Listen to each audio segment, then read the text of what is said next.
ကန်သမ္မတပြောတယ်ဒီအချက်လက်တွေကိုအကုန်သဘောတူတယ်ဆိုရင်အီရန်နိုင်ငံအနာဂတ်ကောင်းမယ်အီရန်ပြည်သူတွေလည်းကောင်းသွားမယ်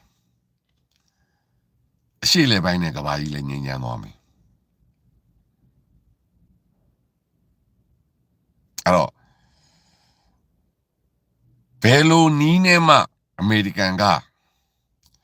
အီရန်ကိုနျူကလီးယားလက်နက်ပိုင်ဆိုင်ခွင့်မပေးနိုင်သလိုဒီလိုတာဝေးပစ်ဒုံးကျည်တွေပိုင်ဆိုင်တာကိုလုံးဝဘယ်လိုနီးနဲ့မှခွင့်မပြုနိုင်ဘူးအကုန်ဖျက်ဆီးမှာအဲ့ဒါကိုနိုင်ငံရေးနီးနဲ့အီရန်ဒီသဘောတူပြီးလက်မှတ်ထိုးရလိမ့်မယ်အဲ့တော့အီရန်ဒီအခုပေးတဲ့အခွင့်အရေးကိုယူဖို့လိုတယ်ဘာမှအကွန့်တက်ခွင့်မပေးဘူးဒါကိုတကဘာလုံးကိုအမေရိကန်အစိုးရကဖွင့်ချလိုက်တာပဲဒါကြောင့်ဒီအစည်းအဝေးကိုသူတို့ရည်ရွယ်ချက်ရှိလုပ်တာအင်ဖြူတော်မှာလုပ်တဲ့အစိုးရကက်ဘိနက်အစည်းအဝေးအဲ့ဒါကိုကဘာကြီးကိုချပြလိုက်တာအမေရိကန်ဒီဒါဒီ serious ပြောနေတယ်ဆိုတာကိုပြလိုက်တာအားလုံးပဲမင်္ဂလာပါ Prime News Channel ကနေကြိုဆိုပါရစေသတင်းတူတူနားဆင်ကြပါ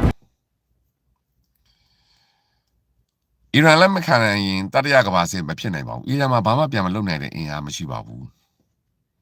ဖွညက်လေဟိုပြစ်ဒီပြစ်တဲ့အဆင့်မရှိတာပါပြောချင်တာကအဲ့ဒါကိုအမေရိကန်ကအပိုင်လုံးပါလीလက်မှတ်ထိုးပြီးခိုးလို့ပဲရမယ်အပိုင်လုံးပါအဲ့တော့ပြောချင်တာက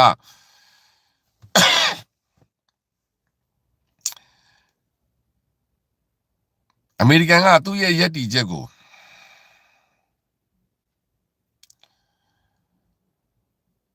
ပြသားတကဘာလုံးကိုချပြနေတာအဓိကတကဘာလုံးကဝေဖန်နေတဲ့အမေရိကန်မှာပလန်မရှိဘူးအမေရိကန်ကအီရန်ကို short တွက်တာအီရန်ကိုဘလို့ဖြစ်တယ်ဟိုလိုဖြစ်တယ်အဲ့ဒါတွေအားလုံးသူတို့ကပယ်ချလိုက်ပြီးတော့ဒီနေ့တကဘာလုံးကိုအမေရိကန်အစိုးရရဲ့ကက်ဘိနက်အစည်းအဝေးဝန်ကြီးအဖွဲ့အစည်းအဝေးကိုဒါသူလုပ်နေကြအတိုင်းပဲမီဒီယာကိုဖွင့်ပြပြီးတော့သတင်းစကားပေးလိုက်တာသူတို့ serious လုပ်နေတာပြောချင်တာကတပြားမှမလျှော့ဘူးပြောချင်တာကအပေါ်စီးရပဲပြောရတာအဲ့တော့အီရန်မှာနျူကလီးယားလက်နက်မရှိဘူးလို့သူတို့ယုံကြည်တယ်အီရန်မှာရှိတဲ့ဒုံးကျည်တွေအားလုံးလည်းသူတို့တော်တော်များများကိုဖျက်ဆီးထားပြီလို့သူတို့ယုံကြည်တယ်အီရန်မှာရှိတဲ့အရေးကြီးတဲ့စစ်ရေးပြစ်မှတ်အားလုံးဒီပါကိုလည်းသူတို့နေ့တိုင်းဘုံကျဲနေတယ်သူတို့ဖျက်ဆီးထားနိုင်ပြီ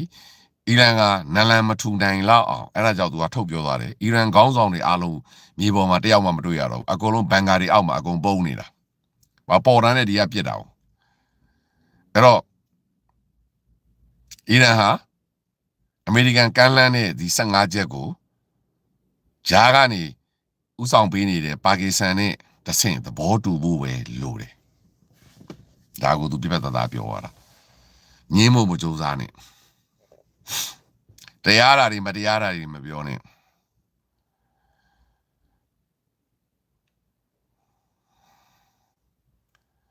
တရားဓာတ်တွေမတရားဓာတ်တွေ तू မသိဘူး तू ပြောချင်တာကသူတို့အကုန်ပြောသွားတာအဲ့တော့ဟိုစစ်ရေးသမားကတော့လူမိုက်စကားပြောတာပေါ့ဗျစစ်သားဆိုတော့ပေါ့အဲ့တော့စစ်ရေးသမားကတော့ကာကွယ်မှုကြီးမဆာပြီးဟက်ဆက်ကတော့ပြောသွားတယ်ငါတို့ရဲ့ဆွေးနွေးပွဲကဘုံမဲရမယ်တဲ့ဟိုဘက်ကဆွေးနွေးပွဲခေါင်းဆောင်ကတော့ဒါသူစကားသူပြောတာပေါ့နော်ဒုတိယသမ္မတတို့ဒီနိုင်ငံခြားရေးဝန်ကြီးတို့ကတော့သူတို့ရဲ့တိုင်းရေးတမန်ရေးစကားတွေပြောတာပေါ့အဲ့တော့အခွင့်အရေးပေးတာပေါ့သူပြောချင်တာအဲ့ဒီအခွင့်အရေးကိုမင်းတို့ယူမလားငင်းမလား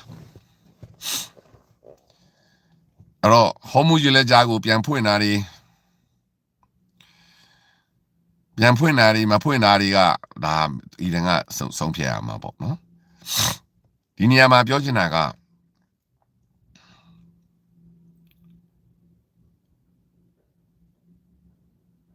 ဒါဒီအမေရိကန်နိုင်ငံရဲ့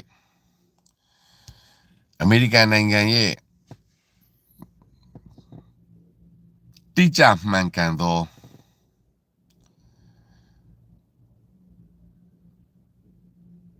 သတင်းစကားပဲ ဒါမီဒီယာတွေမှာပောက်ကရပြောတာမဟုတ်ဘူးပောက်ကရဝေခံမလားမဟုတ်ဘူးကျွန်တော်အဲ့ဒီ like ကို share ထားတယ် Fox News ကနားထောင်ဝင်ကြည့်ပါကျွန်တော်အခုလည်းမပြီးသေးလောက်ဘူးသမ္မတထွန်းကအရန်လီရှိတယ်ဘာတွေပြောနေမှမသိဘူးသူကဟိုပိုင်ပတ်ပြီးတော့ကဘာလုံးပတ်ပြောနေတာကျွန်တော်တို့ကဒီအီရန်အကြောင်းကိုအဓိကသိချင်တာသူကသူ့ရဲ့ဒီဟိုလေစိတ်ကိစ္စတွေရောတခြားကိစ္စတွေရောအကုန်လျှောက်ပြောနေတာအဲ့တော့အဲ့ဒီ15ချက်အသေးစိတ်ကိုတော့သူတို့မပြောဘူးပြောစရာလည်းမလိုဘူးလို့ပြောတယ်မနေ့ကလည်းအိမ်ပြည်တော်သတင်းစာရှင်းလင်းပွဲမှာတွင်းမှုအမျိုးသမီးကအဲ့လိုပဲပြောရတာသူတို့ပဲဒါလျှို့ဝှက်ထားတယ်ဒါပေမဲ့အခြေခံအချက်တွေကတော့ဒါပဲ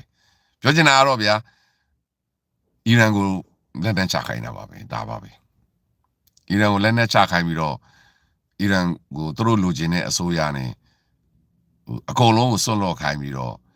အီရန်ရှစ်ဆက်ပြီးသွားဖို့ဒါပဲပေါ့ခေါင်းမမာဖို့ပေါ့အဲ့တော့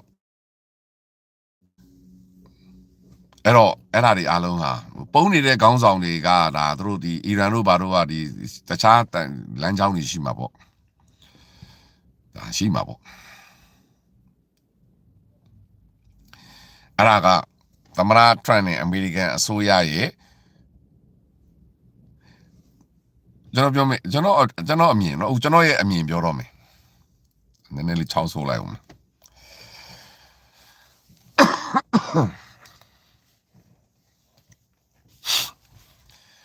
ကျွန်တော်ရဲ့အမြင်ကိုပြောပြမယ်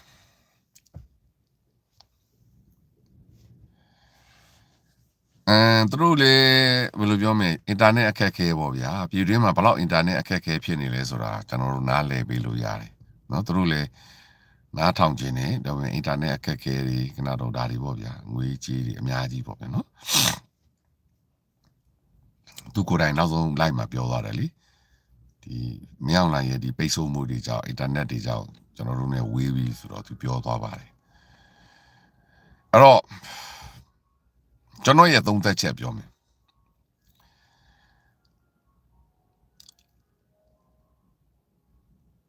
နိုင်ငံကြီးကတိုက်ဆိုင်တာမရှိဘူးဗျာသိလားသမ္မတထရန့်ကအရန်လေတာအဲ့လိုပဲကျွန်တော်ပြောရမယ်ကျွန်တော်အဲ့လိုပြောတော့တချို့တွေကကျွန်တော်သမ္မတထရန့်ကိုလိုက်ပြောတယ်မဟုတ်ဘူးကျွန်တော်ကဒီမိုကရက်ကိုထောက်ခံတယ်လူယူကောက်ပွဲမှာတိုင်ခဲ့တဲ့ကကျွန်တော်ကကင်မလာဟဲရစ်ကိုမဲပေးပါလို့တိုက်တွန်းခဲ့တဲ့လူပါဒါပေမဲ့ကင်မလာဟဲရစ်ရှုံးပြီးတော့သူလက်ရှိသမ္မတပဲသမ္မတစကားကိုကျွန်တော်ကလက်ခံရမှာလေအဲ့တေ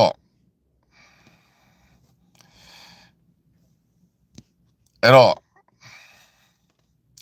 ဆိုလိုချင်တာကဘာလဲဆိုတော့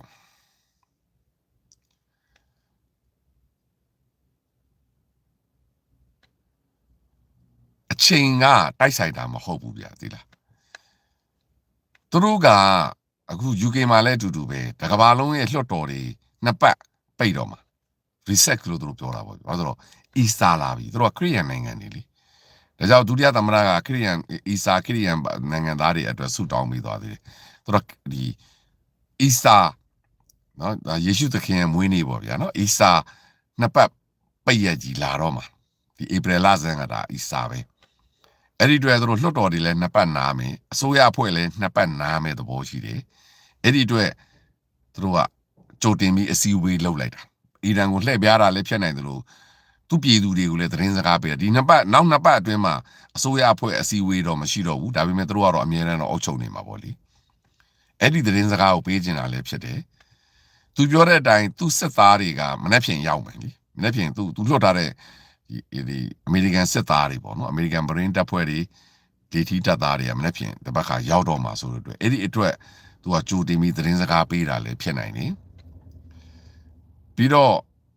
အီရန်ကိုလည်းအခုပြန့်နှံ့နေတဲ့သတင်းစကားအီရန်ဘက်ကပြောတယ်လေအမေရိကန်သမ္မတကသူ့ဟာသူဆွေးနွေးနေတာသူတယောက်တည်းသူ့ဟာသူတိုင်ပတ်နေတာအဲ့ဒါနဲ့ပတ်သက်ပြီး AI နေလည်းထွက်လာတာတွေ့ရတယ်အဲ့ဒီ AI နေမှာဆိုရင်ဘာတွေ့ရလဲဆိုတော့သမ္မတထရန့်ကသူ့ဟာသူတယောက်တည်းဟိုဘက်ဖုန်းကင်ဒီဘက်ဖုန်းကင်နေတယောက်တည်းဆွေးနွေးနေတဲ့ပုံစံကိုပြောင်းထားတာတွေလည်းတွေ့ရတယ်နော်အီရန်ကဒီသူ့ကိုယ်သူဒီအီရန်စစ်တပ်ရဲ့ပြောရေးဆိုခွင့်ရှိတယ်ဆိုပြီးတော့သမ္မတထရန့်ကဘယ်လိုပြောမလဲသူတို့ဆွေးနွေးနေတာမရှိပဲတယောက်တည်းလိန်ပြီးရှောက်ပြောနေတယ်ကိုဆွေးနွေးတယ်ဆိုပြီးတော့ပယ်ချထားတာတွေလည်းရှိတယ်လို့အီရန်နိုင်ငံသားဝန်ကြီးကလည်းအဲ့ဒါမျိုးပြောထားတာရှိတယ် အဲ့တော့သမ္မတထရမ့်ပြောတာကအီရန်ကစစ်ပွဲကိုရက်ချင်နေပြီဆွေးနွေးချင်နေပြီဆွေးနွေးနေတယ်ဒါကိုအီရန်ခေါင်းဆောင်တွေကသူ့ပြည်သူတွေနဲ့သူ့ကိုထောက်ခံတဲ့လူတွေကိုလှည့်ပြဖို့အတွက်လိန်ပြောနေတယ်ဆိုတာကိုသမ္မတထရမ့်ကအခုလိုသူဝန်ကြီးအဖွဲ့အစည်းအဝေးလုပ်ပြီးတော့တကဘာလုံးကိုပြလိုက်တာပြောချင်တာက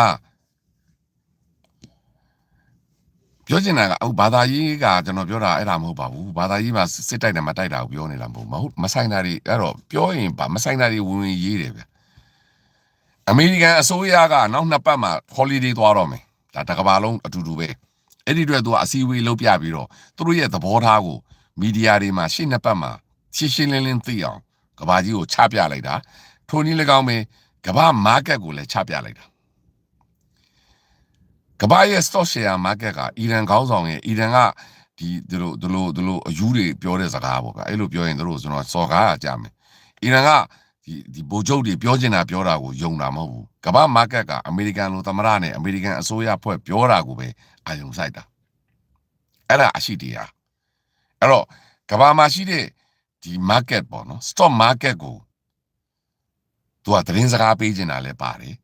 ကဘာခေါင်းဆောင်တွေကိုသတင်းစကားပေးချင်တာလည်းပါတယ်ကဘာပြည်သူတွေကိုသတင်းစကားပေးချင်တာလည်းပါတယ်သူအမေရိကန်ပြည်သူတွေကိုသတင်းစကားပေးချင်တာလည်းပါတယ်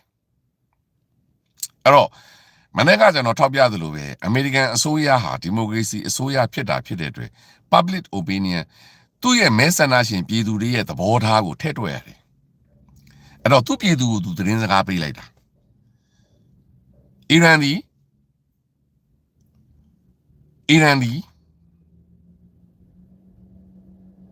အဖြစ်ရှိရှင်းလေအဲ့ဒါစီးပွားရေးပဲလေအဲ့လိုအတက်ကြဆွဲတင်လှုပ်ရှားတာကိုစီးပွားရေးလေအဲ့ဒါနဲ့တကဘာလုံးကမိခိုနေရတာလေအဲ့ဒါမျိုး stock market ကိုဘယ်အာဏာရှင်နိုင်ငံမှမတူတော်နိုင်ဘူးသူတို့ကဘယ်သူမှမယုံတဲ့အတွက်သူတို့လုပ်တဲ့အဲ့ဒီ stock market အဆွဲတင်လှုပ်ရှားတာကိုဘယ်သူမှလာပြီးဈေးမရဘူးဈေးလည်းမဝယ်ဘူးအဲ့တော့တစ်ဖက်သက်ဝင်ရေးပြီးတော့အဓိပ္ပာယ်မရှိတာတွေရေးနေမယ်အစားဘယ်အာဏာရှင်တွေရဲ့ stock market ကိုဘယ်သူမှလာမဝယ်ဘူးဘယ်အာဏာရှင်ကိုဘယ်ကဘာမှမလျော်ဘူးဒါအရှိတရားနော်အဲ့တော့ကဘာကြီးရဲ့ stock market ကိုသူတို့သတင်းစကားပေးနေတာရှိတယ်ပြီးတော့သူ့ရဲ့မဲဆန္ဒရှင်ပြည်သူတွေကိုသတင်းစကားပေးနေတာရှိတယ်ပြီးတော့သူ့မဲဆန္ဒရှင်ကိုသူပြောတဲ့စကားထဲမှာအီရန်ဟာငါတို့အမေရိကန်နိုင်ငံသားတွေကိုအမြဲတမ်းရန်လိုနေတယ်အဲ့ဒါလည်းအမှန်ပဲဗျအီရန်ဒီအမြဲတမ်းအမေရိကန်သေပါစေကြဆုံးပါစေဆိုတော့တစ်ချိန်လုံးချိန်ဆပြီးတော့တစ်ချိန်လုံးအမေရိကန်နိုင်ငံသားတွေကိုဒုက္ခပေးနေတယ်ပြီးတော့အီရန်ရဲ့ sleeping cell လို့ခေါ်တယ်တကဘာလုံးကိုရောက်နေတဲ့ refugee အဖြစ်ဒုက္ခသည်အဖြစ်ရောက်နေတဲ့အီရန်ရဲ့ agent တွေကတဆင့်အခုအီရန်အာဏာပိုင်တွေကအမေရိကန်နိုင်ငံသားတွေကိုဒုက္ခပေးဖို့တရားဝင်ထုတ်ပြောနေတယ်အရင်တော့ခိုးကြောင်ခိုးဝဲလို့ဒါတရားဝင်ပြောနေတယ်အဲ့ဒီတဲက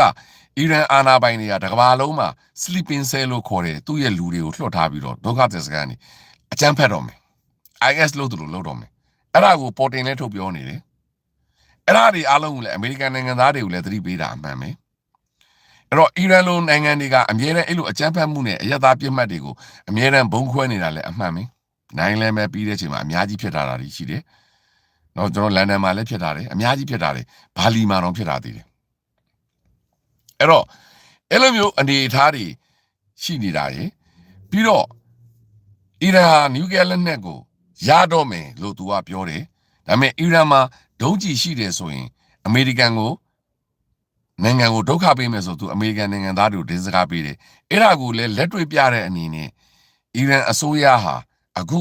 အမေရိကန်နိုင်ငံသားမပြောနဲ့သူတို့ရဲ့ဘာသာတူလို့ပြောတဲ့အစ္စလမ်နိုင်ငံတွေကို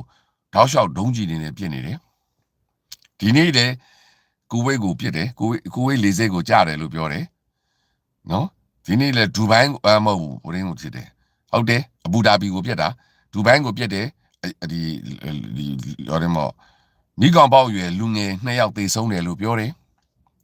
အဲ့တော့အီရန်ဟာတကယ်ရန်လိုနေတဲ့နိုင်ငံဖြစ်တယ်ဆိုတာဟာသူတို့သက်သေပြနိုင်တယ်သူတို့အဲ့လိုတိုက်လဲတဲ့အချိန်မှာအီရန်နိုင်ငံဒီအင်ဒီနာချင်းနိုင်ငံတွေအားလုံးကိုလည်းတနက်နဲ့လိုက်ပြနေတယ် ဘုံလိုက်ကျဲနေတယ်အဲ့ဒီထဲမှာမှအီရန်ဒီအဲ့ဒါအမေရိကန်ကာကွယ်ရေးဝန်ကြီးလည်းထောက်ပြသွားတယ်ရက်သားပြစ်မှတ်တွေလို့ခေါ်တဲ့ကမ္ဘာပေါ်မှာအရက်သားပြစ်မှတ်တန်ရင်တမန်ကြီးပြစ်မှတ်လေလို့ခေါ်တဲ့ဟိုတယ်တွေတန်ယုံတွေကိုဘုံကျဲနေတယ်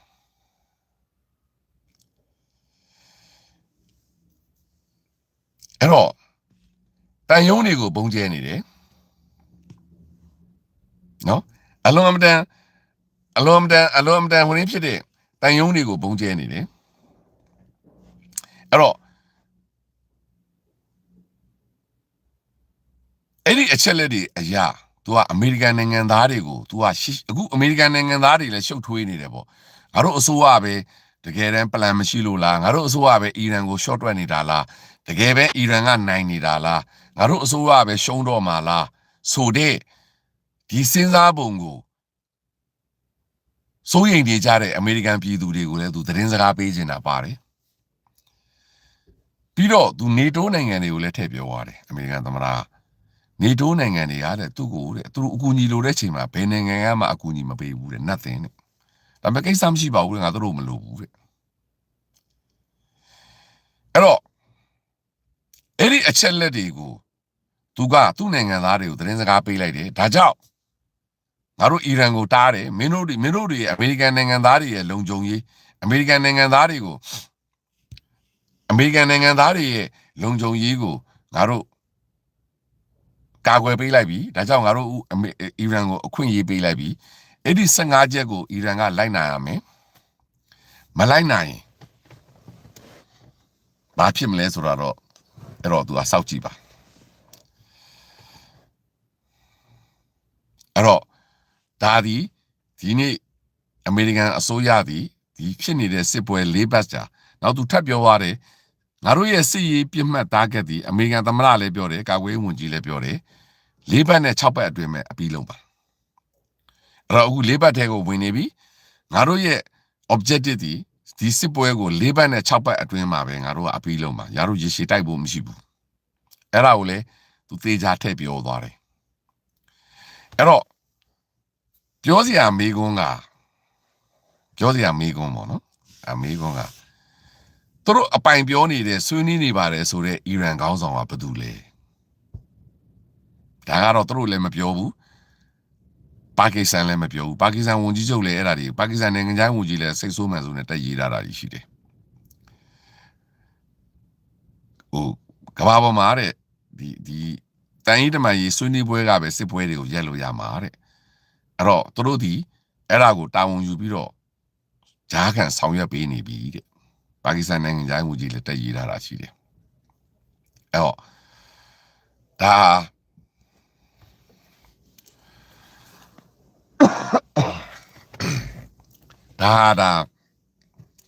အခုဒါကျွန်တော်ရဲ့သုံးသပ်ချက်ပေါ့ဟိုလူဘက်ကပတ်လိုက်တယ်ဒီလူဘက်ကပတ်လိုက်တယ်မရှိဘူးလေဒါအမေရိကန်ကသူ့အမေရိကန်နိုင်ငံသားတွေအတွက်ပဲသူပြောမှာလေခက်တာကအီရန်ဘက်ရဲ့အနေအထားကကျွန်တော်လည်းတက်လာတဲ့ Al Jazeera သတင်းတွေကိုကျွန်တော်လည်းထိုင်ကြည့်နေတယ်အဲ့တော့သူ့ဘက်ကနိုင်ငံခြားရေးဝန်ကြီးတယောက်ပြောနေတာတွေ့တယ်ပြီးတော့စစ်တပ်ရဲ့ပြောရေးဆိုခွင့်ရှိတယ်ဆိုတော့ဗိုလ်ချုပ်တယောက်တက်ပြောနေတာတွေ့တယ်ဒါပေမဲ့သူပြောလိုက်တဲ့သတင်းစကားတွေမှာဘာမှတန်ရေးတမန်ရေးစကားမပါဘူးလူမိုက်စကားတွေပဲဖြစ်နေတာကိုတွေ့ရတာများတယ်အဲ့ဒါမျိုးတွေသူပြောနေတာများတယ်အီရန်နိုင်ငံခြားရေးဝန်ကြီးကတော့တန်ရေးတမန်ရေးစကားပဲပြောတာများပါတယ်အဲ့တော့ဒါဟာအမေရိကန်ဘက်ကဒီစစ်ပွဲကိုလေးနက်ဆိုလိုချင်တာကအစပိုင်းမှာသူတို့ပေါ်ရောခဲ့တာရှိခြင်းလည်းရှိမယ် short တွက်ခဲ့တာလည်းရှိမယ်ပေါ့အီရန်ကို short တွက်ခဲ့တာလည်းမယုံနိုင်တာလည်းရှိမှာပေါ့အခုပဲအမေရိကန်ကာကွယ်ရေးဝန်ကြီးပြောသလိုပေါ့မင်းတို့ပြောတော့အီရန်က2ကီလိုမီတာလောက်ပဲပြည့်နိုင်တဲ့ဒုံးကျည်ရှိတယ်ဆိုအခုကျတော့ကီလိုမီတာ4000လောက်ပြည့်နိုင်ပြီဆိုတော့စကားသူထည့်ပြောရတယ်ပြောချင်တာကသူတို့ short တွက်ခဲ့တာလည်းဖြစ်နိုင်နေဒါပေမဲ့ဒီနေ့ပြောရတဲ့အစည်းအဝေးမှာတော့အီရန်ရဲ့ဗဂတိအနေအထားကိုသူတို့မြင်ထားပြီးရှော့မတွက်တော့ဘူး ပြောချင်တာကအမေရိကန်ဒီအပိုင်ပြင်ဆင်နေပြီအဲ့တော့ဒါနောက်ထပ်ဖြစ်လာတော့မယ်အီရန်ရဲ့စစ်ပွဲရဲ့အနေအထားပဲရင်းနှံစေးရတော့ဗျာကျွန်တော်ပြောသလို6လတစ်နှစ်ရတော့ဒီလိုပဲသွားအောင်ပါ6လတစ်နှစ်တော့ဒီတိုင်းသွားအောင်ပါအဲ့တော့အားလုံးမင်္ဂလာပါဒါဟာဒီသမ္မတထရန့်ရဲ့ဒီ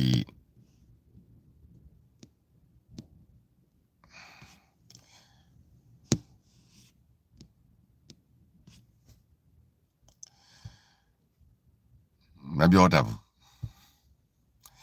သမ္မတထရန့်ကကြီးညာထားတယ်မေလ14ရက်နေ့15ရက်နေ့မှာတရုတ်နိုင်ငံပီကင်းမြို့ကိုသွားပြီးတော့တရုတ်သမ္မတမက်ဆာရှီကျင်းပင်နဲ့တွေ့မယ်လို့တရားဝင်ကြီးညာလိုက်ပြီမနေ့ကကြီးညာတာသမ္မတထရန့်ဒီမေလ14ရက်နေ့နဲ့15ရက်နေ့မှာတရုတ်နိုင်ငံပီကင်းမြို့မှာတရုတ်သမ္မတကြီးမက်ဆာရှီကျင်းပင်နဲ့ထိပ်သီးဆွေးနွေးပွဲတွေ့ဖို့ရှိတယ်ဆိုပြီးတော့တရားဝင်ကြီးညာထားပြီးပြီအဲ့ဒါလည်းအမှန်ပါ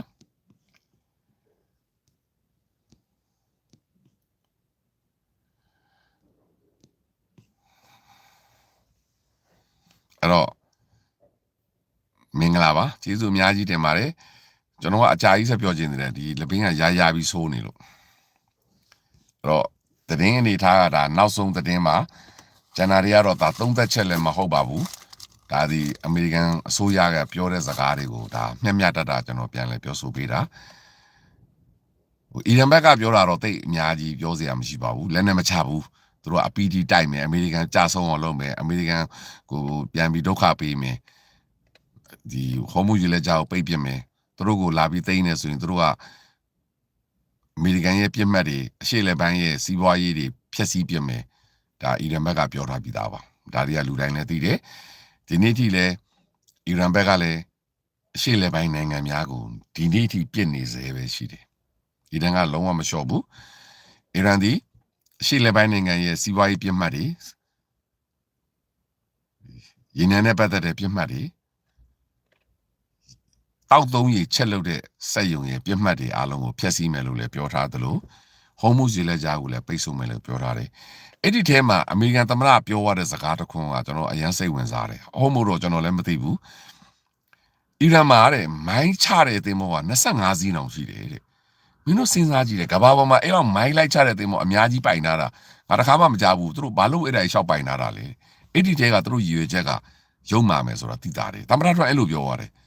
ကဘာပေါ်မှာတဲ့မိုင်းလိုက်ချတဲ့သင်္ဘော25စီးပိုင်တဲ့နိုင်ငံဘယ်နိုင်ငံရှိလဲငါ့ကိုပြရတဲ့သမ္မတထွက်အဲ့လိုပြောရတယ်အဲ့ဒီတဲကဒီလူတွေကစိတ်တက်မကောင်းဘူးပေါ့ဗျာသူပြောချင်တာကဟိုအဓိပ္ပာယ်ကတော့အဲ့ဒီအဓိပ္ပာယ်ကိုကျွန်တော်ဘာသာပြန်တာပါသူပြောတာတော့အဲ့လိုအင်္ဂလိပ်စကားတော့မဟုတ်သူပြောချင်တာကကဘာပေါ်မှာဒါလောက်ဖြက်စီးတဲ့မိုင်းလိုက်ချမယ်သင်္ဘော25စီးပိုင်ထားပြီးဘာလုပ်ဖို့လဲတဲ့ကဘာမှာဘယ်နိုင်ငံမှာမှမရှိငါနိုင်ငံမှာလည်းမပိုင်ဘူးငါတို့လည်းမပိုင်ဘူးတဲ့မိုင်းပင်လယ်ပြင်မှာမိုင်းလိုက်ချတဲ့သင်္ဘော25စီးသူတို့မှရှိတယ်တဲ့ဒါပေမဲ့အဲ့ဒီ25စီးလုံးငါတို့ဖျက်ဆီးလိုက်ပြီမရှိတော့ဘူးမင်းတို့အဲ့ဒါကိုတွက်ကြည့်တဲ့အီရန်ကဘယ်လောက်ထိချင်းချောက်နေလဲဆိုတာအဲ့ဒါကိုသမ္မတထရန့်ထည့်ပြောသွားတယ်အဲ့တော့ UK မှာတော့မိုင်းအဲ့လိုမိုင်းလိုက်ချတဲ့သင်္ဘောရှိတယ်လို့ကျွန်တော်ကြားတော့မကြားဘူးသလိုပဲဒါကျွန်တော်မသိတာလည်းဖြစ်မှာပေါ့နော်ဒါပေမဲ့သမ္မတထရန့်ပြောတာကငါတို့အမေရိကန်မှာလည်းမရှိဘူးတဲ့မိုင်းလိုက်ချတဲ့ပင်လယ်ပြင်မှာရေမြုပ်မိုင်းလိုက်ချတဲ့သင်္ဘောပေါင်း25စီးအီရန်ကပိုင်တာတဲ့အဲ့ဒီတွေကသူတို့ရဲ့စိတ်ဓာတ်ကိုသူကပြချင်တာဖြက်စီးရေးလမ်းကြောင်းပေါ့ဗျာအဲ့ဒါကိုသူကပြောချင်တာထင်တယ်အဲ့ဒါဟုတ်မဟုတ်တော့ကျွန်တော်လည်းမသိပါဘူးသူပြောတဲ့အတိုင်းပြောတာပါ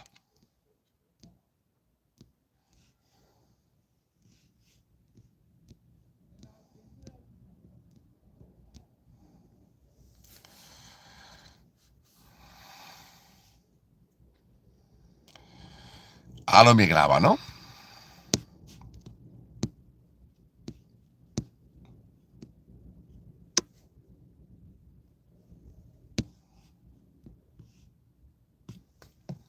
အားလုံးမင်္ဂလာပါ